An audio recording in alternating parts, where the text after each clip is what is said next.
Assalamualaikum warahmatullahi wabarakatuh. Alhamdulillahirabbil alamin. Wassalatu wassalamu ala asyrafil anbiya'i wal mursalin wa ala alihi wa sahbihi ajma'in. Amma ba'd. Faqala Allah ta'ala fil Qur'anil Karim, a'udzu billahi minasyaitonir rajim. Bismillahirrahmanirrahim.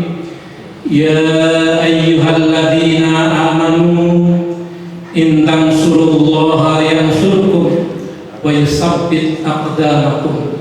Shadaqallahul azim wa shadaqa rasulunal karim wa nahnu ala dzalika minasyahidin wasyakirin walhamdulillahi rabbil alamin. Jemaah yang dimuliakan, puji dan syukur kita panjatkan kehadirat Allah Subhanahu wa taala atas nikmat yang Allah anugerahkan. Alhamdulillah kita masih diberikan kesehatan, kesempatan, dan alhamdulillah pada malam hari ini kita bisa hadir di masjid yang kita cintai ini dalam rangka menaikkan qiyam Ramadan, salat Isya berjamaah dan salat tarawih. Semoga amal ibadah kita diterima oleh Allah Subhanahu wa taala dan mendapat balasan pahala yang berlipat ganda serta memberikan kehidupan yang bahagia selamat dunia akhirat. Amin ya rabbal alamin. Jemaah yang kami muliakan, saya menyampaikan tausiah pada malam hari ini sesuai dengan permintaan pengurus, yaitu temanya tentang ayat-ayat yang diawali dengan kalimat ya ayyuhalladzina amanu, yang kaitannya dengan segala aspek kehidupan. Namun dalam hal ini saya diminta untuk membahas ayat surat Muhammad ayat 7. A'udzu billahi minasyaitonir rajim. Bismillahirrahmanirrahim. Ya ayyuhalladzina amanu in tansurullaha yansurkum wa yusabbit aqdamakum. Yang artinya, wahai orang-orang beriman, jika kamu menolong agama Allah, niscaya Dia Allah akan menolongmu dan akan meneguhkan kedudukan. Berkaitan dengan ayat ini, terutama kaitannya dengan seruan ya ayyuhalladzina amanu. Di dalam Al-Quran, ini kayaknya sudah disampaikan oleh penceramah sebelumnya, itu jumlahnya ada 89. Sedangkan yang ya ayyuhan nas itu ada 21. Kemudian secara historis, kalau ya ayyuhalladzina amanu itu adalah ayat-ayat Madaniyah setelah hijrah ke Madinah. Sedangkan ya ayyuhan nas banyak di Makkah. Kemudian juga diingatkan bahwa kalimat ya ayyuhalladzina amanu ini seruan Allah kepada hambanya yang beriman. Ini merupakan seruan Allah cinta kepada hambanya. Jadi seruan kasih sayang kepada hamba yang beriman, dan sekaligus sebagai penghormatan dan kemuliaan. Bahkan disebutkan bahwa kalimat tadi ya ayyuhalladzina amanu yang baik kaitannya itu perintah ataupun larangan, maka kalau perintah itu sebagai bentuk syukur, kita mensyukuri apa yang sudah Allah berikan kepada kita dengan menjalankan perintah-perintahnya. Andaikan itu ada larangan, maka larangan itu adalah sesuatu yang harus kita jauhi, kita tinggalkan, karena akan menyelamatkan diri kita. Dan andai kata di dalamnya ada peringatan, maka peringatan itu akan membuat diri kita agar kita tidak tersesat. Jangan sampai kita menjadi orang yang maghdub dimurkai, dan wal dhalin, orang yang sesat. Ya. Nah, maka disebut ya ayyuhalladzina amanu tadi. Berbahagialah kita disebut oleh Allah dengan ungkapan yang rasa cinta kepada kita. Kalau logikanya, maaf, andai kata bapak-bapak memanggil ibu, ibu pada umumnya pasti memanggil katakanlah ibu semuanya. Tapi ada perempuan yang teristimewa, maka dia akan mengucapkan wahai istriku sayang. Biasanya itu. Nah, ini yang sebagai. Nah, oleh karena itu berbahagialah kita diseru dengan kalimat tadi.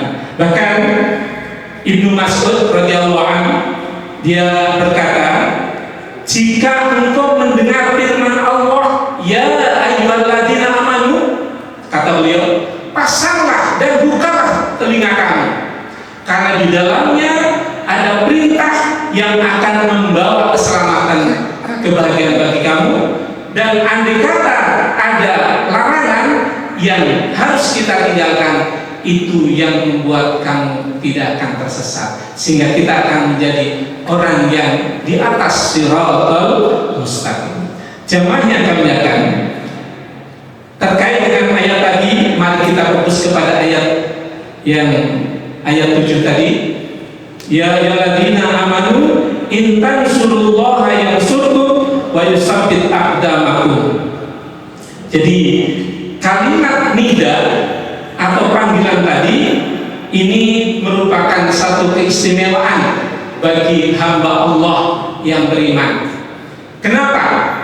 Karena Allah memberikan ketentuan kepada kita, kalau orang yang beriman, insya Allah ia siap untuk menolong agama Allah. Kan ada orang yang bertanya, Allah kan Maha Kuasa, emang apa yang ditolong? Baik, nanti kita jelaskan. Ya. Jadi orang yang berimanlah yang mampu menolong agama Allah. Tidak goyah, tidak gampang ditawari dengan uang, tidak gampang disogok, tidak gampang diiming-imingi. Itulah orang yang kuat imannya. Makanya Allah mengharapkan bahwa orang berimanlah yang insya Allah akan mampu menolong agamanya. Nah, sekarang apa yang dimaksud menolong agama Allah? Maka di sini perlu saya jelaskan. Ada dalam keterangan, dia dalam tafsir disebutkan yang dimaksud menolong agama Allah. Pertama, menolong agamanya itu bukan berarti kita melakukan satu, tapi di sini diperintahkan yaitu memperjuangkan tegaknya syariat agama Islam. Ini yang itu sebagai orang yang menolong agama, minimal diri kita melaksanakan syariatnya. Dan bagaimana untuk bisa melaksanakan syariat dengan baik? Maka diawali dengan belajar. Kalau ibarat baca Al-Quran, ya bacalah Al-Quran. Setelah kita baca, kemudian kita pahami. Setelah kita pahami, baru kita implementasikan, kita terapkan. Nah, inilah sama juga berarti menegakkan agama Allah. Kemudian yang berikutnya, kita juga harus menolong Rasulullah, karena yang membawa ajaran agama Allah adalah Rasulullah. Maka kita juga harus menolongnya. Nah, bagaimana cara menolongnya? Maka kita tegakkan sunnah-sunnah Rasulullah Sallallahu Alaihi Wasallam. Dan orang yang melaksanakan sunnah-sunnah Rasulullah justru berbahagia. Insya Allah kita akan bersama beliau. Ya, bahwa kita diperintahkan untuk mengikuti, melaksanakan sunnah-sunnah Rasulullah. Berarti sama menolong agama Allah juga. Karena Nabi juga melaksanakan apa yang diperintahkan oleh Allah Subhanahu wa Ta'ala. Nah, dengan menghidupkan sunnah-sunnah Nabi, maka insya Allah kita akan bersama. Ya. Siapa yang menghidupkan sunnahku, kata Nabi, faqad ahabani. Ya. Kemudian waman ahabani karena ma'i fil jannah. Dan siapa yang mencintaiku, maka akan bersama aku di dalam surga. Mudah-mudahan kita termasuk di dalamnya. Kita akan bersama beliau di dalam surga. Amin ya rabbal alamin. Kemudian juga Yang dimaksud menolong agama Allah tadi adalah melaksanakan perintahnya dan menjauhi larangan-larangannya. Ya. Tentunya kita diperintahkan menjadi orang yang bertakwa. Apa itu takwa? Imtisalul awamirillah wajtinabun nawahi, melaksanakan perintah Allah dan menjauhi larangan-larangan Allah. Tapi ada satu ingatan di dalam Al-Quran juga disebutkan ittaqullah mastata'tum, bertakwalah kamu kepada Allah sesuai dengan kemampuanmu. Karena apa? Antara satu dengan yang lain tidak bisa sama kekuatannya atau kemampuannya. Makanya ada rukhsah, ada keringanan, ada dispensasi sesuai dengan kemampuan. Maaf, contoh saja ibadah sholat. Bagi yang mampu berdiri, berdiri. Kalau tidak mampu, maka boleh duduk. Andai kata duduk nggak bisa, maka boleh berbaring. Ya. Andai kata sudah bisa, maka boleh dengan isyarat. Ya. Isyarat kedip mata. Andai kata udah nggak bisa, tapi hati masih, silakan dengan hati. Itulah fleksibilitas ajaran agama Allah Subhanahu Wa Taala. Nah, kemudian kita juga diperintahkan berikutnya adalah disuruh jihad di jalannya. Apa itu jihad? Jihad itu sungguh-sungguh. Memang kalau dulu jihad bisa bilang adalah mengangkat senjata. Nah, sekarang bagaimana? Kita bukan mengangkat senjata, tapi sesungguhnya kita melaksanakan ajaran Allah dengan sungguh-sungguh, tidak kata-kata maaf, tidak main-main atau sekedar waktu luang, tapi benar-benar kita lakukan sesuai dengan niat semata-mata karena Allah, dan kita sungguh-sungguh. Makanya Nabi perintahkan juga, andai kata untuk duniamu ya sungguh-sungguh, andai kata ibadahmu juga sungguh-sungguh. Ikmal itu dia karena ta'in sabada wa amal akhirika ta'amnaka tamu. Carilah duniamu seolah-olah kamu akan hidup selamanya, berarti sungguh-sungguh, nggak boleh malas, kerja keras. Tapi ada yang ingatkan, kerja keras, kerja cerdas, kerja tuntas, dan kerja ikhlas. Nah, maka beribadah juga demikian. Wa'mal li akhiratika ka'annaka tamut. Beramal ibadahlah kamu seolah-olah akan mati esok pagi. Berarti apa? Sungguh-sungguh dan selalu kembali hanya kepada Allah. Ini yang sering kita ucapkan dalam sholat. Inna sholati wa nusuki wa mahyaya wa mamati lillahi rabbil alamin. Nah, kemudian yang berikutnya kaitannya setelah ada hukum kausalitas tadi menolong, Allah pun akan balas menolong kita. Apa balasan menolong kita? Allah berikan kepada kita. Maka disebutkan, ya, kalau dalam bahasanya ada istilah jawabul syarat, ada jawab syarat, ya, yaitu apabila kita sudah menolong agama Allah, Allah akan menolongnya. Apa itu? Bentuknya ayat Al-Quran memberitahukan dalam surat At-Talaq, wa may yattaqillaha yaj'al lahu makhraja wa yarzuqhu min haitsu la yahtasib, ayat 2 dan 3. Barang siapa yang bertakwa kepada Allah, niscaya aku akan berikan jalan keluar apabila menghadapi kesulitan, dan aku akan berikan rizki yang datangnya tidak disangka-sangka. Ini menjadi pelajaran kita. Nah, maka Allah akan memberikan kemudahan apabila kita menghadapi kesulitan. Dan sudah dinasihkan dalam Al-Quran, fa inna ma'al usri yusra, inna ma'al usri yusra. Sesungguhnya kesulitan itu insya Allah pada akhirnya ada kemudahan. Tapi ingat, dengan yakin kita kembali kepada Allah. Kemudian insya Allah Allah akan memberikan kemenangan melawan musuh-musuh kita. Minimal musuh diri kita siapa? Yaitu setan. Ya. Setan kita lawan dengan cara apa? Dengan ibadah kepada Allah. Termasuk ibadah puasa ini juga bisa melemahkan setan tadi.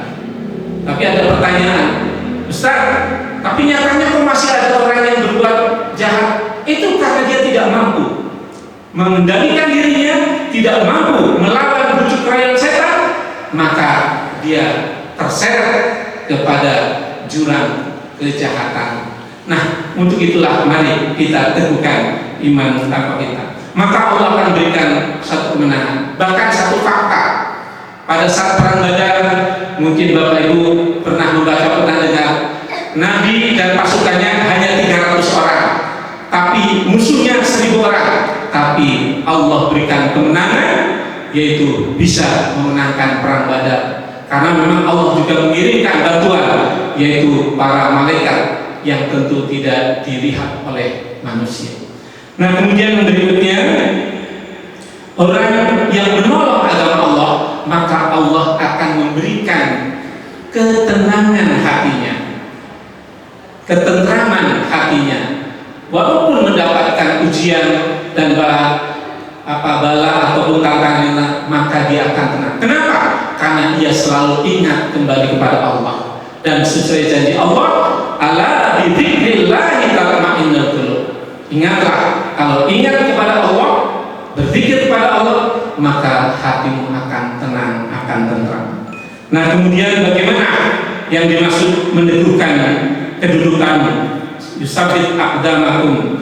Nah, di sini secara fisik bahwa Allah memberikan kekuatan lahir batinnya, ya, untuk bisa melakukan apa yang diperintahkan Allah dan untuk memperjuangkan bagaimana tegaknya syariat agama Islam. Kemudian juga keteguhan hatinya, yaitu istiqomah.